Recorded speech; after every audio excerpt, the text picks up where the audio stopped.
Is World News Tonight with Peter Jennings. Sitting in tonight in Washington, Ted Koppel. Good evening. The new defense minister of the Soviet Union today endorsed the concept of a mostly volunteer army. The new chairman of the KGB promised to fire all of the secret police agency's informers, who are said to number in the millions. And the number of republics which have declared their independence from the Soviet Union is now a majority. Jim Laurie reports from Moscow. The parliament in the capital city of Baku voted unanimously to make Azerbaijan an independent republic. That makes Azerbaijan on the Caspian Sea the 8th republic to declare independence from Moscow. But it was a split with a difference. For the communists still hold sway in Baku, and the Azerbaijani leadership says it will not follow orders to disband the party. The declaration worries some republics which depend on Azerbaijan for oil products. It worries neighboring Armenia most of all. The two have fought a nasty ethnic and territorial war for years. Meanwhile, there was an effort today to diffuse tensions over the border between Russia and the key Central Asian Republic of Kazakhstan. Russian Prime Minister Rutskoy and Kazakh leader Nazarbayev signed an accord similar to that signed yesterday between Russia and the Ukraine. Once again, the process did not include Mikhail Gorbachev, who remained behind closed doors in the Kremlin. And Gorbachev received other snubs as well today. He had invited 3 politicians active in putting down last week's coup, including Alexander Yakovlev, Moscow Mayor Gavril Popov, and Edward Shevardnadze to join a new National Security Council. But they turned him down. And in a further embarrassment, a Gorbachev friend for 40 years was arrested and indicted. Parliamentary Speaker Anatoly Lukyanov charged with treason for his involvement in last week's coup. Gorbachev today was preparing for Monday's Congress of People's Deputies. It's a key meeting because that parliament has the power to change the Constitution, recognize independent republics, and if it chooses, even replace Gorbachev as president. Jim Laurie, ABC News, Moscow. Another indication of a witch hunt for possible conspirators. A communist lawmaker charged today that his home was invaded by police, looking for evidence that would link him to the coup attempt. The police left when they found nothing. The lawmaker says that violated his guarantee of legislative immunity. The Russian President Boris Yeltsin was in Latvia today, meeting with officials there to talk about the Baltic drive for independence. His Russian Federation has already recognized the 3 republics, but there's a significant minority of ethnic Russians in the Baltics who are less than enthusiastic. John Donvan is in Latvia. Visit any bookstore in Latvia's capital, Riga, and more than half of the titles are in the Russian language. Outside, Russian storefronts and Russian newspapers, and a population of Russians that, here in the city, have long outnumbered native Latvians and felt themselves at home. But now Russians in the Baltics are, in the words of one Latvian government official, in a state of shock, having gone to bed one night inside the border of the Soviet Union, he said, only to wake up the next morning and find that the border suddenly seemed to be shifting.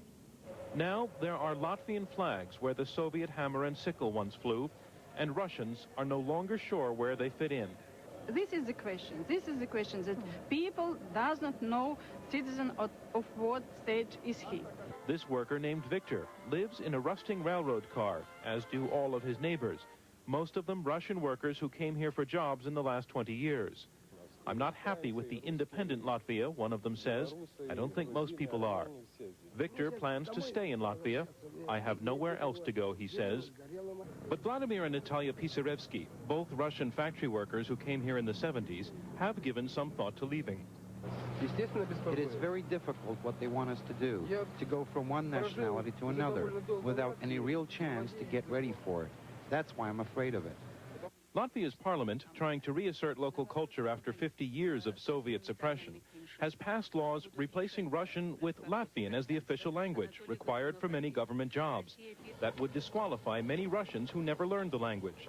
Government officials say they are looking for solutions, like better programs for teaching the Latvian language. There is a clear indication that they are trying to solve this problem in a democratic way. Many younger and better educated Russians believe this and say they would feel at home in an independent Latvia, but others need more convincing. Perhaps this group of soldiers among them, harangued this week by a Latvian woman about the crimes of Stalin and Lenin, until they got up and walked away. John Donovan, ABC News, Riga, Latvia. The same kind of ethnic tension is being played out in the Republic of Moldavia. Ethnic Russians there are threatening to cut off power and gas supplies to the rest of the Moldavian Republic because their leader has been arrested on suspicion of having supported the coup attempt. In a moment, all that property owned by the Communist Party, what happens to it now? Also, eyes in the sky that help you find where on earth you are.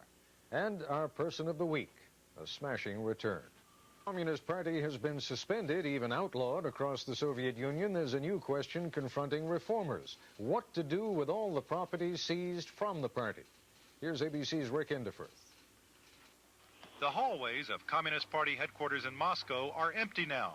They used to be crowded with the most powerful people in the country. Empty, too, is the private elevator Mikhail Gorbachev used when he was General Secretary. Office doors are sealed and guarded to prevent the removal of any papers relating to the coup. Several foreign investors have expressed an interest in buying the building, but it's likely to become office space for Boris Yeltsin's Russian Republic, whose flag is already flying. The city of Moscow is now taking inventory of all communist property. They just didn't have buildings, they had high-quality buildings, built not only with party money, but with the people's money. We want them back. This used to be the Moscow Party High School, educating only the communist elite. When it reopens, it will be the Russian Humanitarian University, and anyone can apply to get in. That kind of change delights people in the neighborhood. I was waiting for a long time for a communist system as a whole to collapse. Not only this party school, but it's only part of it. The party was also in the hotel business. Here in Moscow, it owned 3 of the best, including that one over there, the Oktoberskaya. Even some Central Committee members criticized it for being a bit extravagant. The hotel looks like a fortress, separated from the people the party was meant to serve. Guests receive the red carpet treatment. The marble lobby is spacious, in sharp contrast to the cramped living conditions of most Soviets. It's now under government, not party control, and it could be sold to private investors. One bit of redecorating says it all. 2 weeks ago, the lobby featured a bust of Lenin. Today, it has been replaced with a potted plant. Rick Endefurth, ABC News, Moscow. Every revolution produces its own heroes and shrines. This one is no different. The main ring road around Moscow, where 3 people were killed confronting Soviet tanks, was reopened to traffic tonight. It was reopened after officials agreed to set red squares into the pavement, marking the spots where blood was shed. Another place of special significance to the Russians who fought against the coup is the area right around the Russian Parliament building. ABC's Jim Hickey is there. Only one of the barricades that stopped Soviet tanks still stands in front of the Russian Parliament. And a handful of people, students mostly, still mans the barricade. They've convinced the city to leave it up for now, and they are guarding against souvenir hunters. We want to preserve this place as a memorial, and we have the honor of guarding it. So they remain here night and day, no matter what the weather, protecting the tangled pile of iron and brick, a symbol of their moment of glory when, with thousands of others, they challenge the tanks. 22-year-old Sergei Vadyadin has even written a song about it. Now is a different time, he sings. We are a free people. Our path is lightened by the truth. Sergei is romanticizing more than a little. If anything, harder times are ahead. But they hope their country will make the most of this chance. The country must preserve all the things we came here for. Democracy, freedom, and glasnost.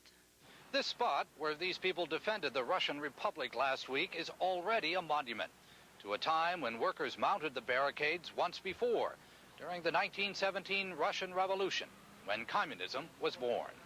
Now they want this barricade to be a monument to communism's defeat. Tonight, the weary vigil goes on, guarding their barricade, guarding their victory.